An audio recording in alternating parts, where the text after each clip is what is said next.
In Fujian province, there was a prominent man named Rongyang, who held a position in the imperial court as the emperor's teacher. His ancestors were boat people who made a living by helping people cross the river. Once there was a storm which lasted so long that fierce flooding washed away all the houses. People, animals, and goods were carried downriver by the current.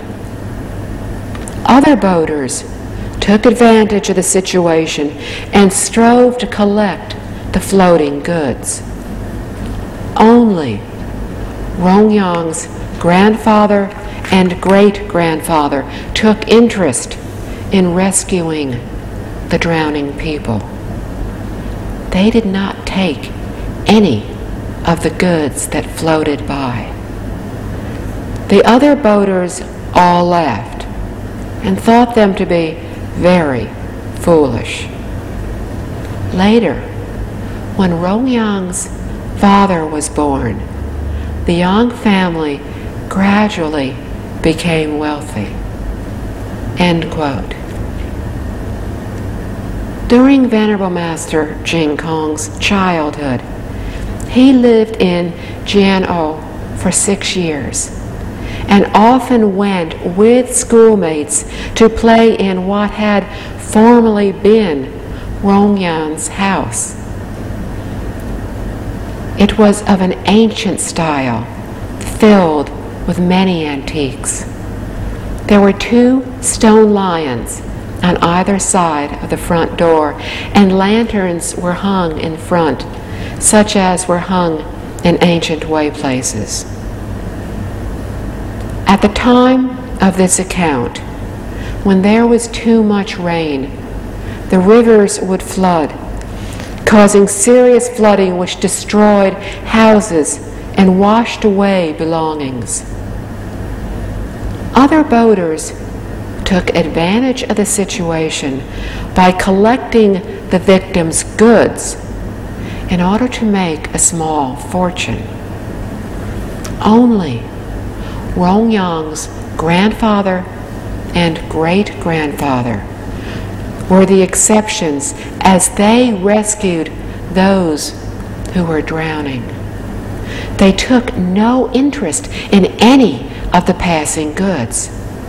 The other boaters all laughed and thought they were extremely foolish in passing up such a great opportunity to become rich, for they chose instead to save lives.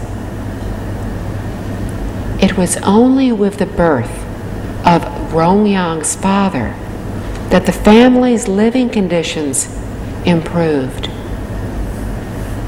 Consider how much money they could have made rowing people across the river. Sometimes passengers did not have money to pay the fare, but they would still have to be transported across the river. Therefore, the fee was given at will and depended simply on how much the passenger was able to pay. A small container was placed on one side of the boat, and passengers would place into the container whatever amount they chose to.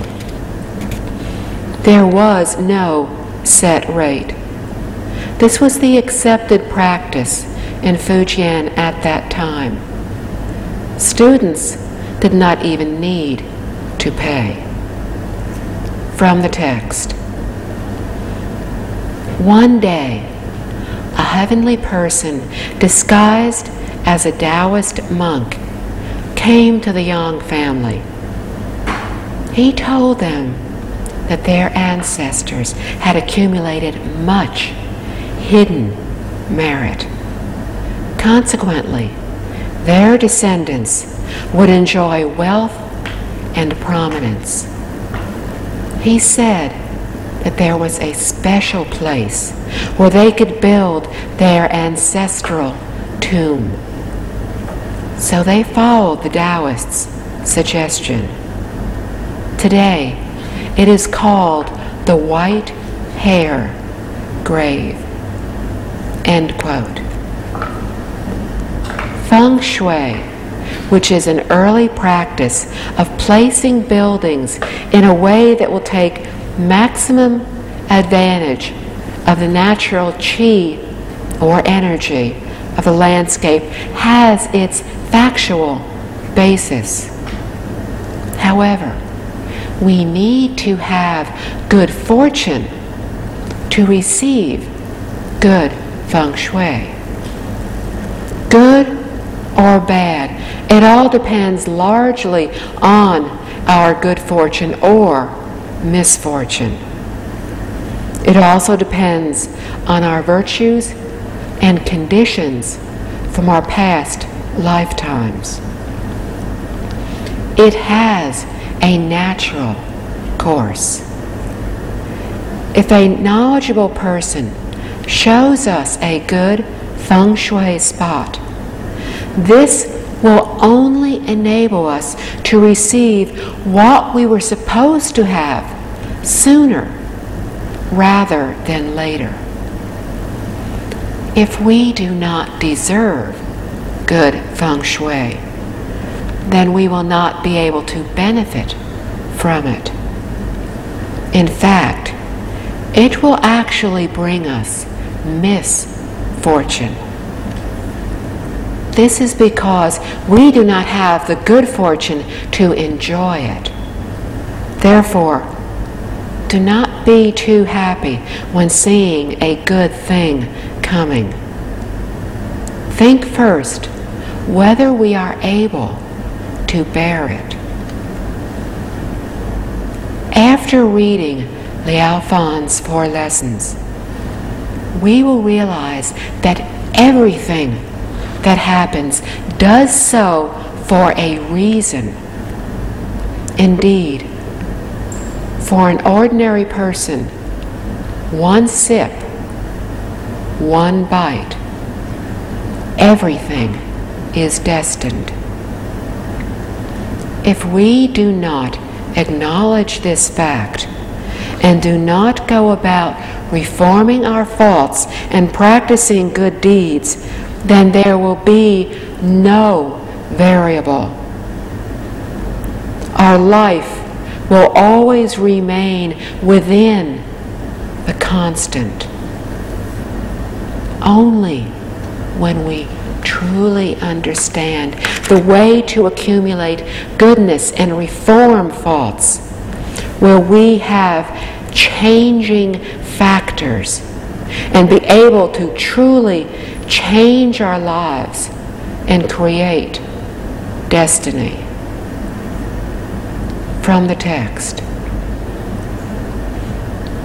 Shortly after Rongyang was born, he passed the imperial examination when he was only 20 years old, and later received the imperial appointment of master. The emperor even bestowed his grandfather and great-grandfather with the same imperial honors. Today, his many virtuous descendants are still very prominent. End quote. Rongyang was extremely young when he passed the highest imperial examination, the Jinshi level, and attained the highest academic degree at that time. It is equivalent to earning a doctorate degree today.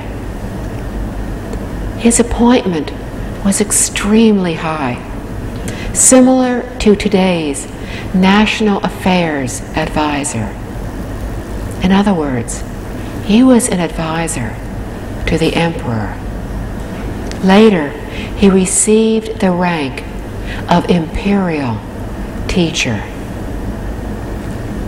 The emperor also conferred the same honors on his grandfather and great-grandfather. In ancient times, it was a great honor to the family's ancestors if an individual became an imperial officer. Although Rongyang's father, grandfather, and great-grandfather were ordinary citizens, due to Rongyang's high position, the emperor bestowed upon his ancestors the same honors, although they had already passed away. This was the traditional way to honor ancestors during ancient times in China. Today, we also encourage and reward good deeds.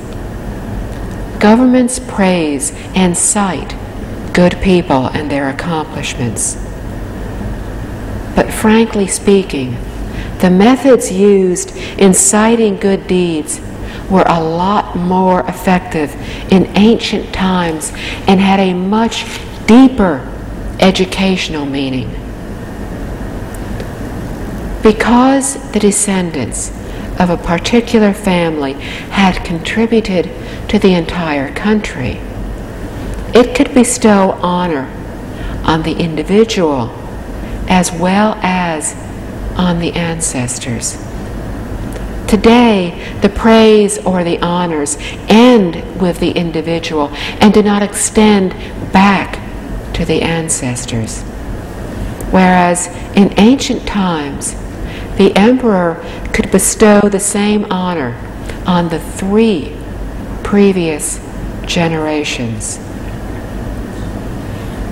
We may not see any reason on bestowing an honor upon a person who had died so long ago. What was the point?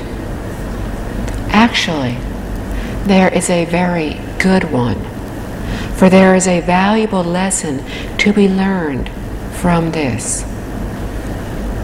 It can help us to realize that our achievements are most likely based upon the good deeds of our ancestors.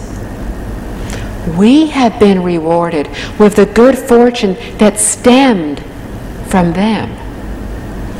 Realizing this, why would there be any reason not to practice good deeds ourselves? If this situation arose when ancestors were in the 6 realms, then they could still obtain an honor bestowed upon them by the emperor, regardless of which realm they were in. If they were in the hungry ghost realm, then all the kings of ghosts would respect them. If they were kind, they would gain the respect of heavenly beings and spirits. This is why it is such a valuable lesson. It can provide a wonderful incentive which can encourage people to practice acts of goodness. Therefore, the true merits and virtues from this lesson are inconceivable. Mr. Liao wrote how Rongyang's descendants were still prominent during his time. This happened because so many generations had accumulated goodness, had built a solid foundation. They held official positions for generations. Thus, these descendants also had virtue and remained very prestigious and prosperous.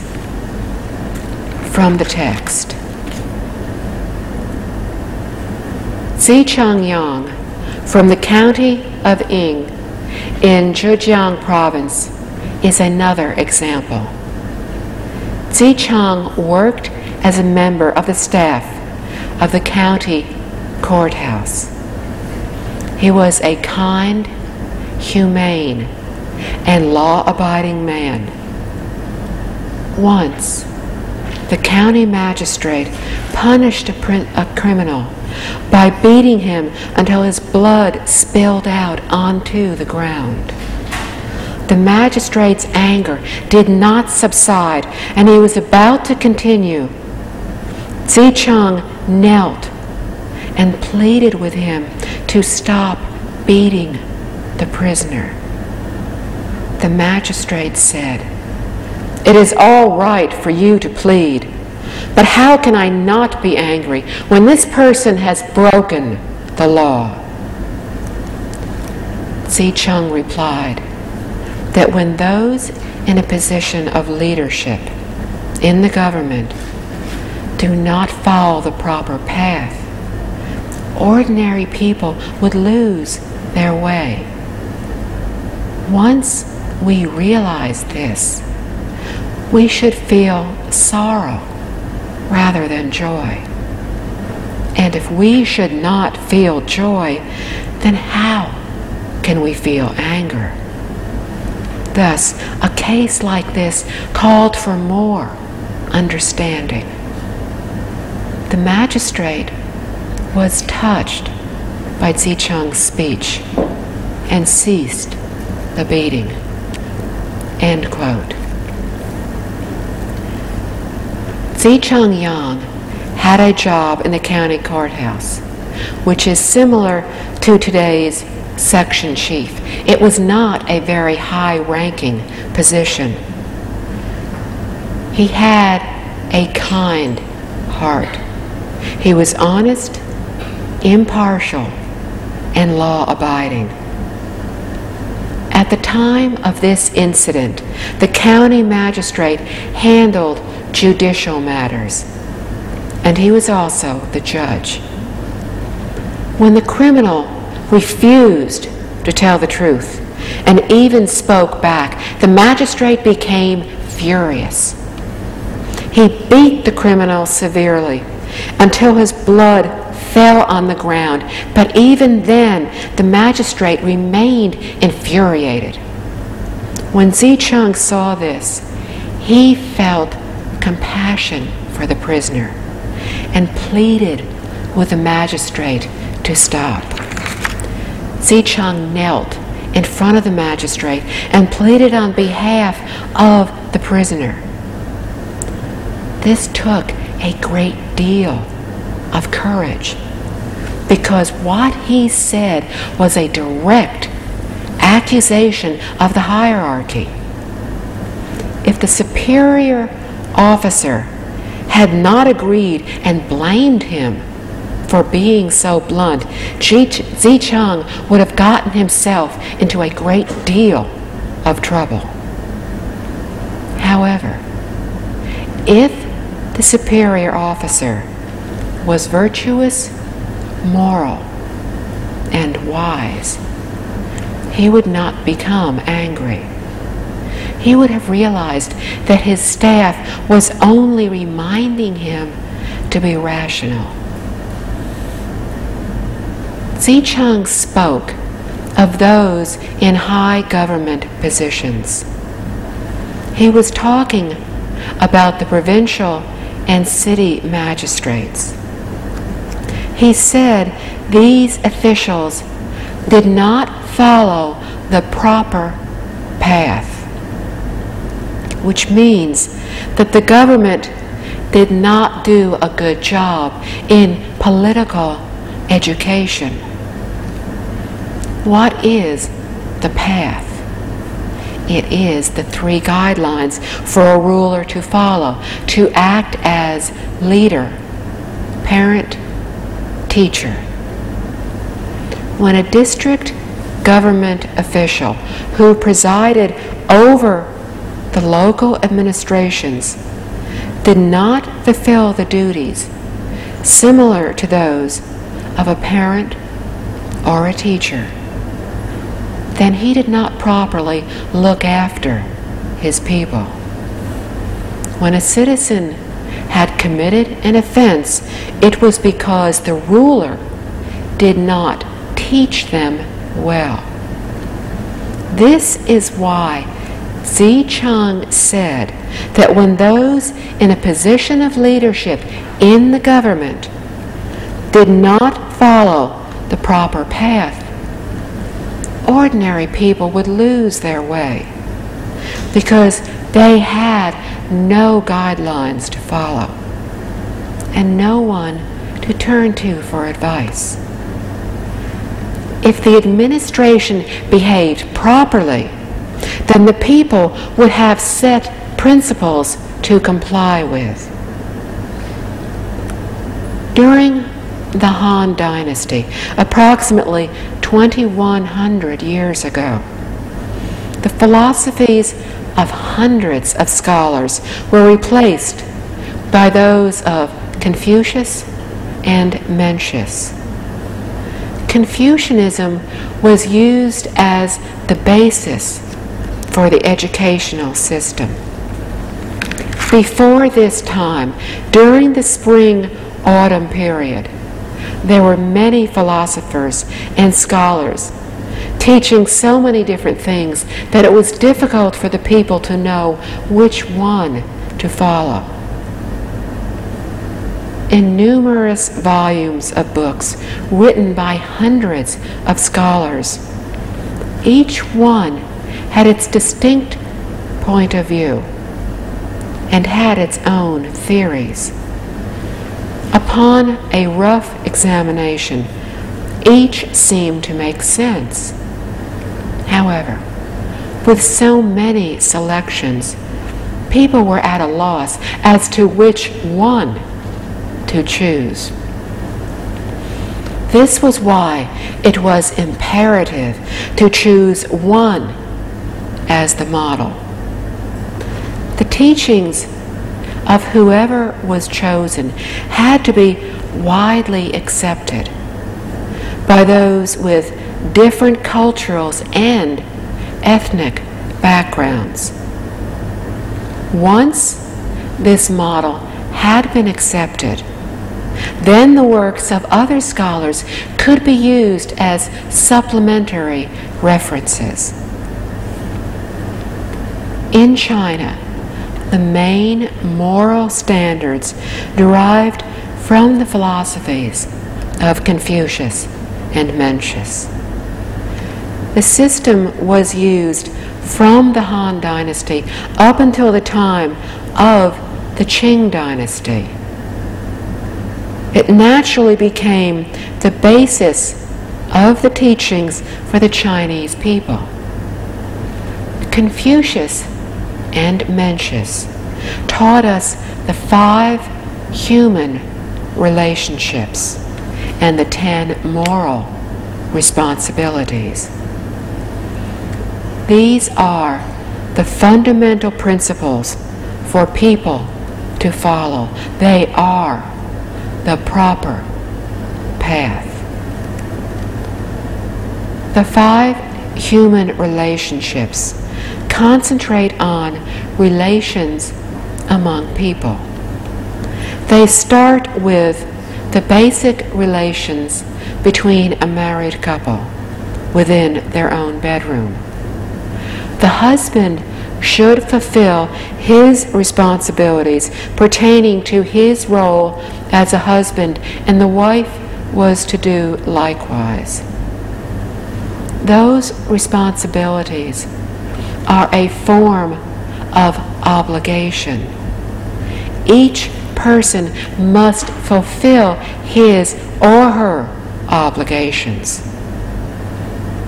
A harmonious couple is the basis of all prosperous families.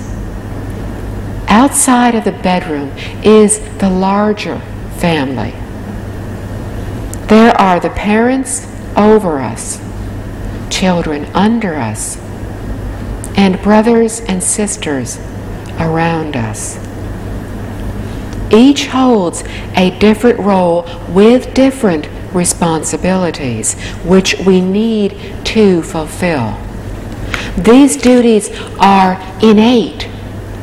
They are not assigned by another, nor are they the ideas of a particular person.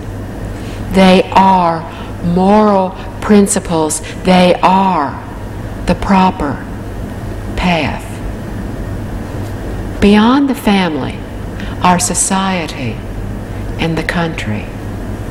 At the top is the leader of the country. Below the leader are government officials. On the same level with us are our friends. The 5 human relationships refer to husband and wife, parent and child, siblings, friends, and political leaders in the public. To expand into a broader view, everyone in this world is like a sibling to everyone else. Therefore, the 5 relationships among people are the unification of a country. In this way, the entire country is like a big family. This is the proper path. In the minds of ancient sages and virtuous people, those in politics would be considered as great people, and so they were addressed as such. They had the responsibility to educate the people, nurture and lead them in proper behavior by establishing moral guidelines. As long as people followed these guidelines, there would be no wrongdoings.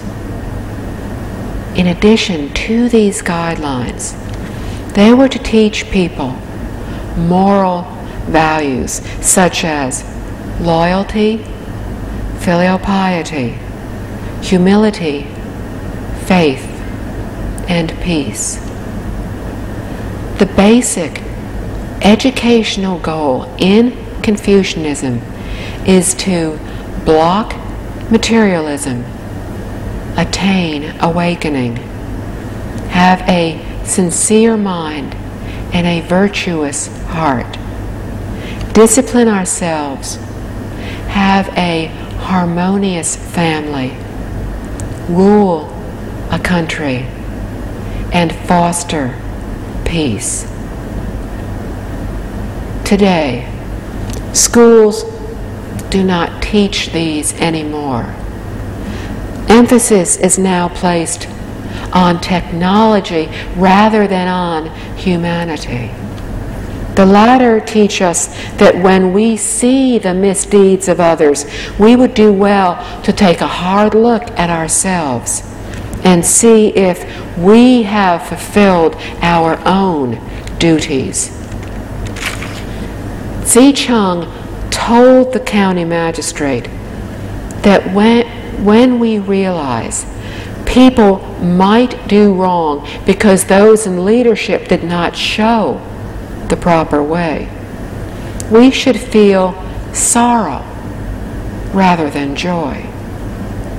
In other words, once we know the motive behind the offense, we should feel compassion for the offender rather than joy at having solved the case. Why should we not feel joy? Because we have yet to fulfill our own responsibilities. And if we should not feel joy, then we should certainly not feel anger. Fortunately for Zicheng, in ancient times, in order for a person to hold a government position such as county magistrate, he would have to pass an imperial examination. In other words, he would be well educated. Therefore, the magistrate immediately recognized his error when Zicheng reminded him of it. It was extremely brave for Zicheng to speak up on behalf of the prisoner. The magistrate immediately recognized this and ceased to be angry.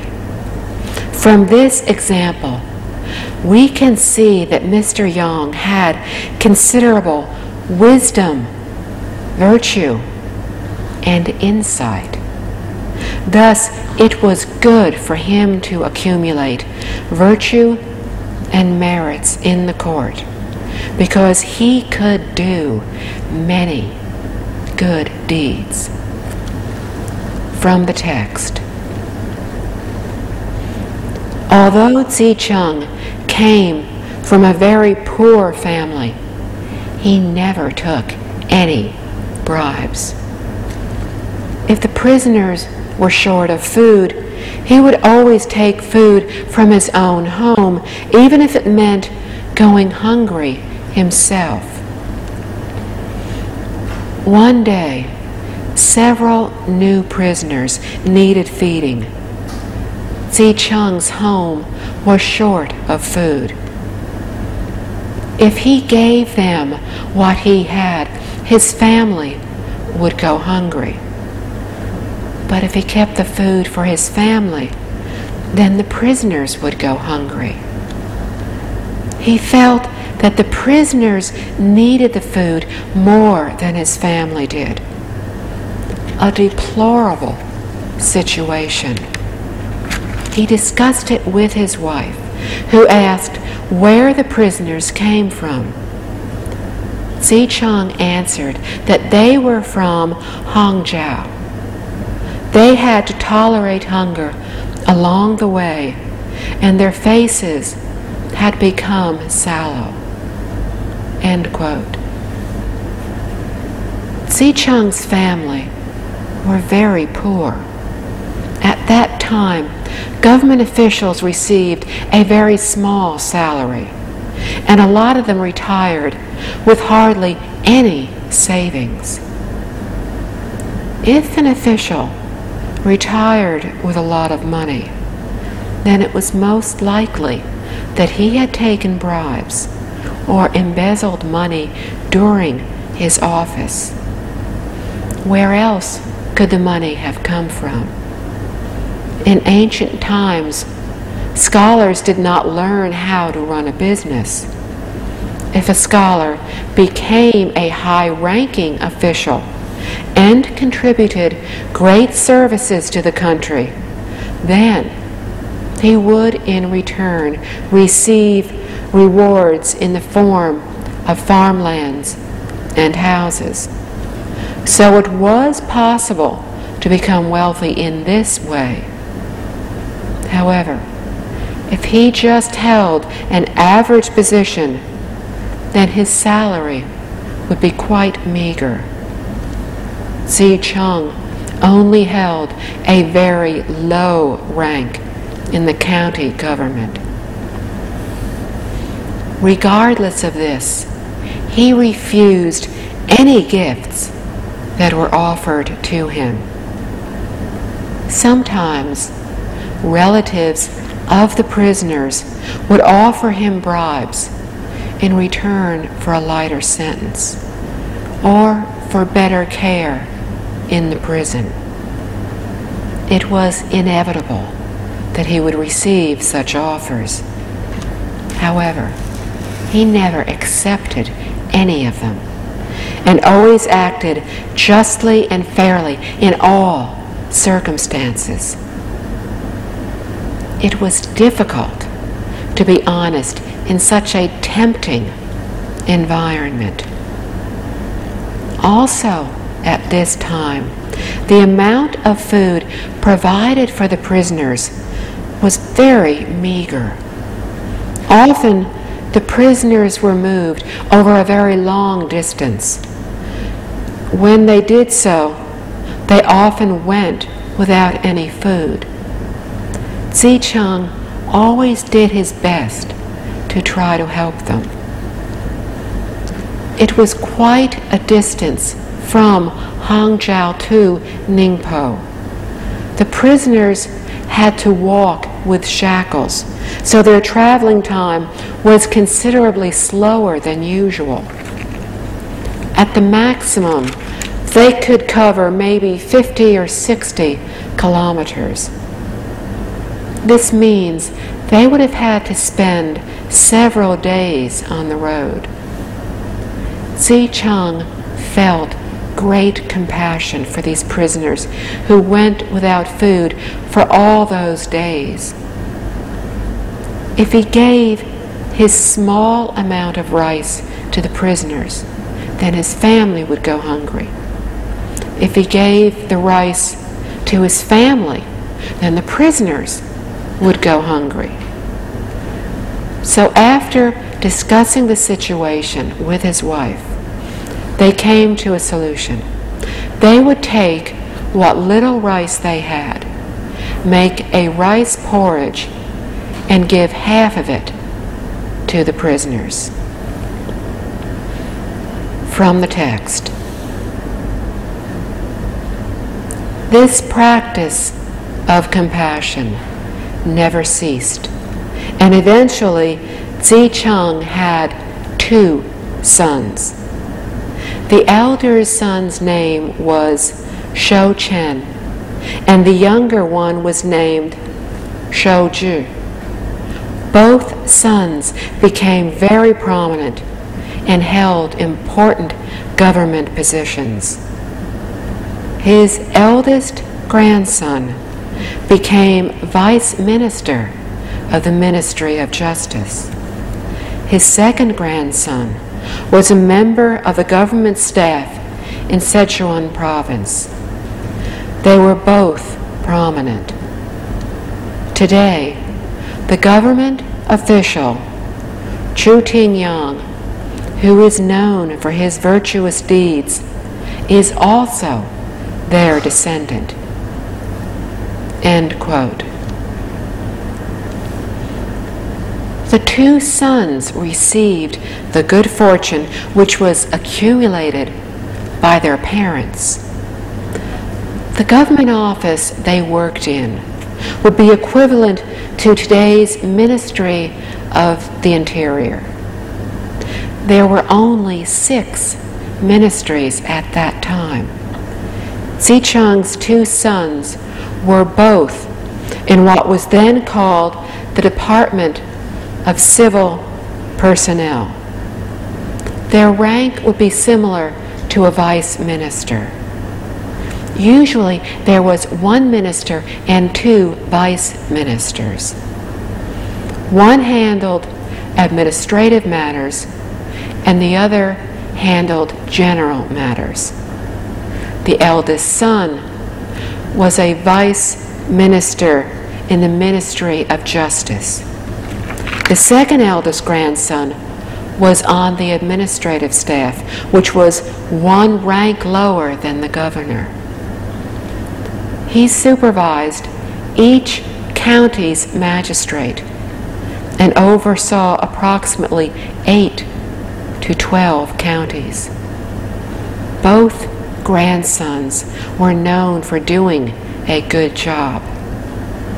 A current descendant, Mr. Qing Tu-yang, also held a government position and was known for his honesty and fairness. This proves that the goodness accumulated by this couple benefited the following generations. From the text.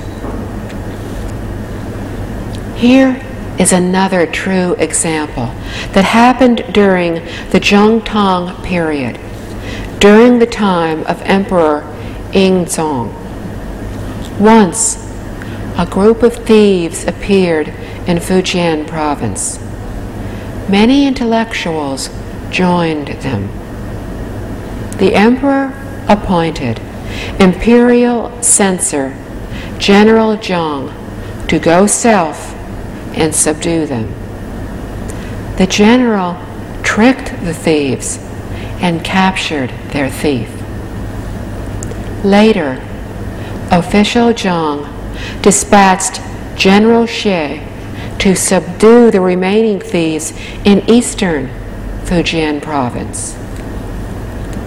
General Xie managed to attain a list of those who belonged to the organization and commanded that a white flag be secretly given to those who did not belong with the thieves.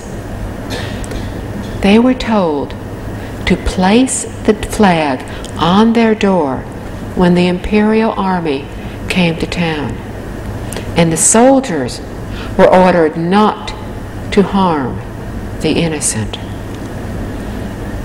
With this one thought of goodness, General Xie saved tens of thousands of people from being killed. Later, his son Qianxie achieved first place in the imperial examinations and later became an advisor to the emperor. His grandson Pei Xie also placed third in the imperial examinations. End quote. This happened over 500 years ago. The thieves were actually a revolutionary army preparing to revolt. The position General Xie had was similar to the current director of the Department of Finance and Civil Rights. This paragraph talks about the effects of preventing unnecessary killing. When we look back in Chinese history, we see very few descendants of famous generals who had good fortune. Why? They caused too many deaths. They made too many enemies. There are probably less than 10 generals in all of Chinese history who have descendants who received good fortune. And General Xie was one of those few. Another prime example of the law of cause and effect is the famous general Ziyi Guo, who lived during the Tang Dynasty, approximately 1300 years ago. He had outstanding descendants because he accumulated goodness and virtues. During the Song Dynasty, approximately 1,000 years ago, there were two generals under the leadership of Emperor Zhao Guangying, Bin Cao and Han Cao. The descendants of Han Cao had very little good fortune, which did not even last 3 generations. The daughters became prostitutes, and many family members became destitute. Bin Cao, on the other hand, was a very benevolent general. He did not kill any innocent people, and his descendants were all quite prosperous. So, if the general did not have firm rules for his troops not to harass the civilians, then the burden of blame would be on his shoulders. So in this example, we talked about the consequences of unnecessary killings. General Xie was smart. he taught his troops how to distinguish the robbers from the civilians. In this way, he would not mistakenly cause the death of any innocent people. The prestige and prosperity of his descendants proved that there is no escaping the law of cause and effect. From the text. Another example is the Lin family from Putian in Fujian province. Among their ancestors was an elderly lady who was very generous. Every day she made rice balls to give to the poor and always gave as many as they asked for. There was an immortal disguised as a Taoist monk who came every day for 3 years, and each day would ask for 6 or 7 rice balls. She always granted his request and never expressed any displeasure. The Taoist monk then realized her deep sincerity. End quote. This is another example of an ancestor who accumulated good fortune for her descendants. She made some rice balls every day to distribute to the poor. She treated everyone the same and gave the rice balls to whoever asked for them. It is easy to be good occasionally, but to be continuously generous is very difficult. She was tireless in this good deed. A heavenly being who disguised himself as a Taoist monk requested 6 or 7 rice balls every day for 3 years. He knew that the old lady was indeed sincere in the good deeds that she did. Sincerity is an accumulation of virtues, and giving is an accumulation of goodness. She had no other wish than to help those who were poor. From the text.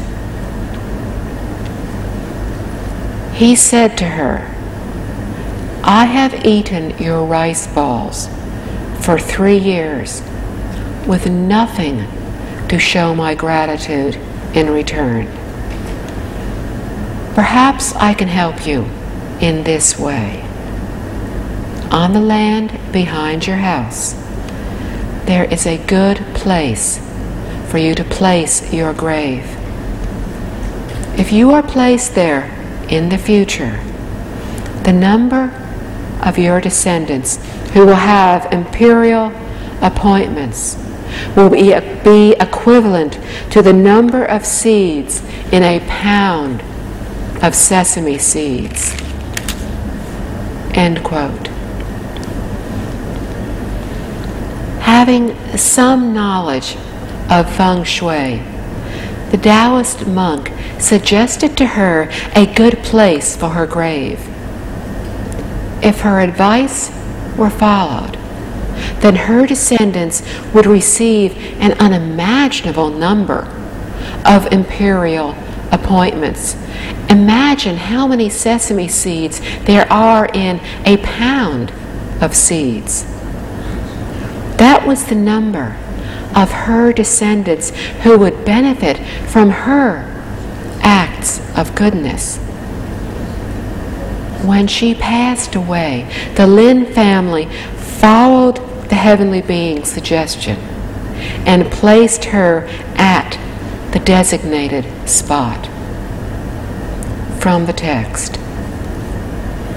The first generation after that, 9 men passed the imperial examination, and it continued that way for every succeeding generation. There was a saying in Fujian that the results of the imperial appointments always had the surname Lin on it. End quote. Even in just the first generation, after the elderly lady had passed away, 9 of her descendants passed the imperial examinations. This was because of the good fortune she had accumulated from her good deeds. Not only did she have many descendants, but they were prosperous as well.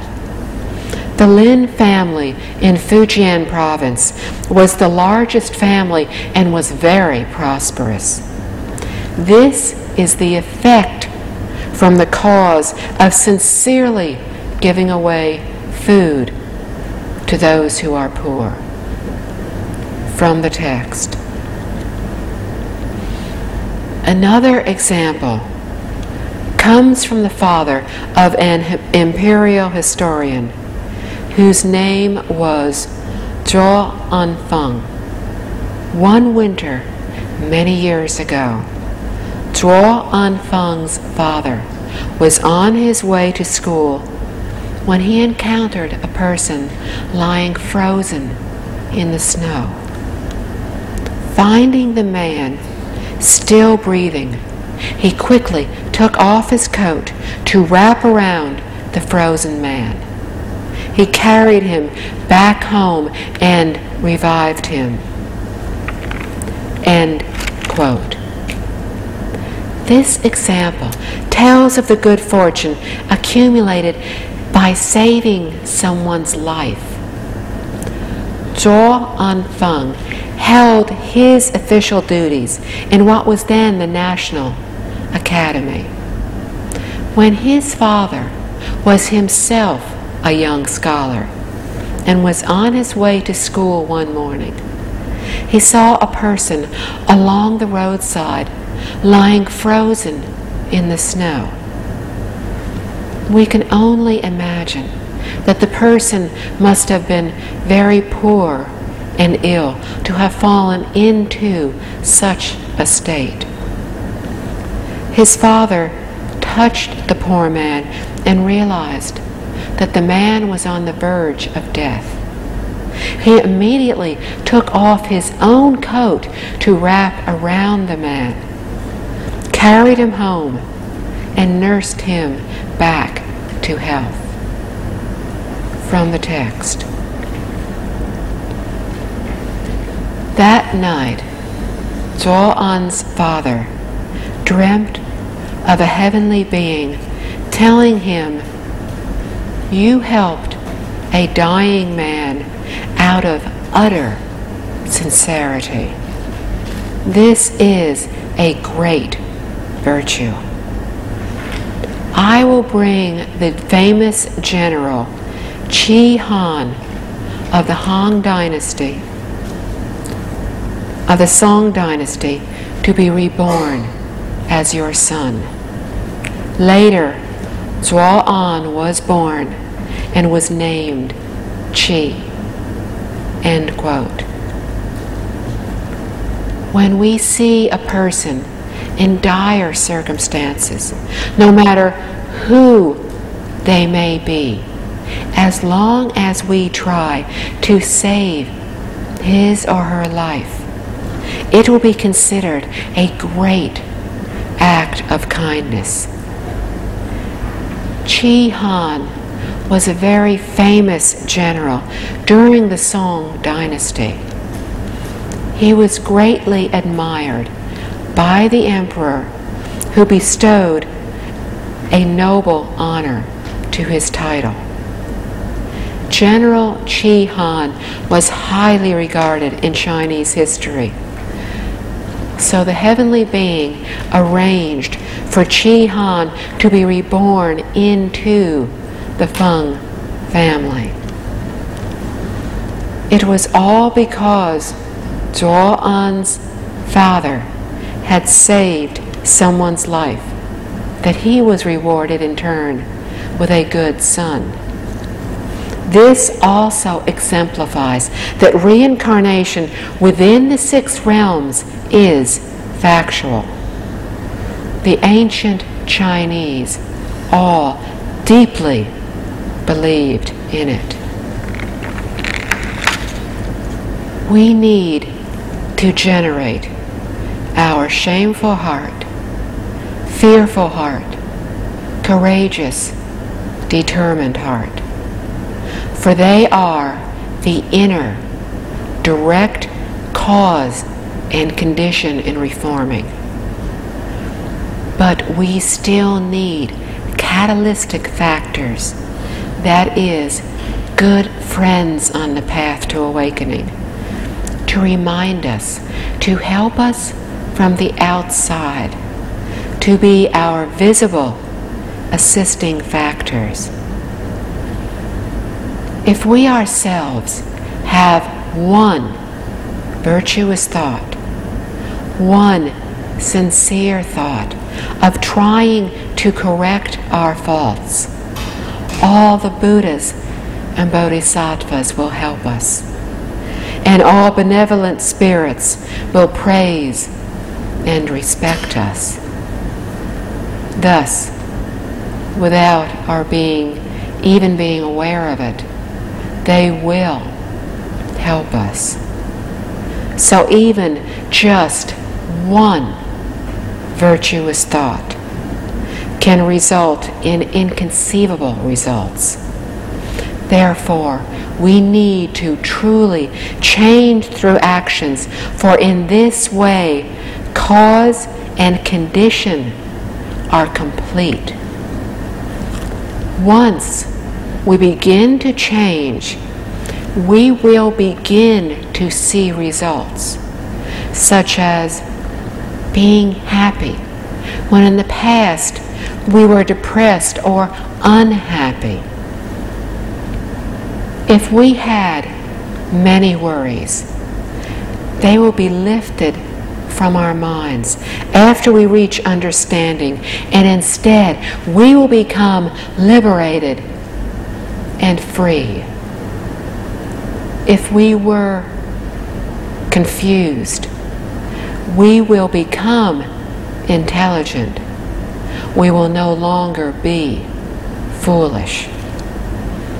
When we find ourselves in circumstances that are disturbing or agitating, or when we encounter many diverse and hard to solve matters, we will easily be able to resolve them, even as others seem overwhelmed by them. We have seen examples of this in other practitioners. Some are able to solve matters without any apparent difficulty, while others find it extremely difficult to resolve them. Once we begin to change and see results, we will usually come up against karmic obstacles. We may feel confused and overwhelmed, lacking energy and spirit. We may become forgetful and feel worried much of the time, even when there is nothing to worry about. We may become irritable for no reason at all. We may be met with the irritability of others when we try to treat them kindly. We may have nightmares where everything is incoherent and upside down. If we have any of these signs, we need to regret earnestly to rid ourselves of our bad habits. We no longer have the time to procrastinate, to be careless, to be foolish.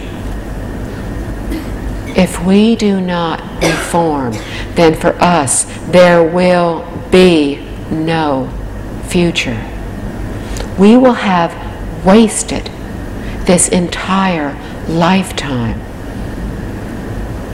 We do not know when we will again encounter a good teacher, but we know that we have now encountered one. We do not know what our next life will be, but we do know that we will have forgotten everything we have learned of Buddhism. We do not know when we will again be born in the human realm, but we do know the odds are that we will be born into one of the three lower realms. We do not know when we will again hear the teachings of Buddhism, but we do know that Maitreya Bodhisattva, the next Buddha in our world, will not be born for several billions of years. We need to transcend reincarnation in this lifetime. As we encounter karmic obstacles, we need to immediately correct our faults, to stay on the true path, to not waste this valuable lifetime. Only in this way will we truly give up thoughts of ourselves, of benefiting ourselves, of controlling, of dominating others. Only in this way will we truly rid ourselves of bad habits and faults and be able to accept the teachings, cultivate good deeds, and accumulate merits.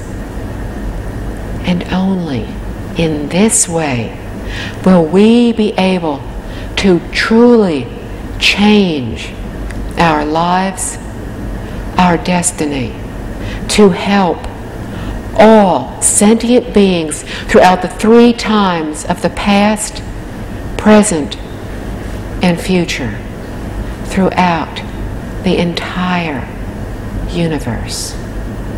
Amitabha. Thank you.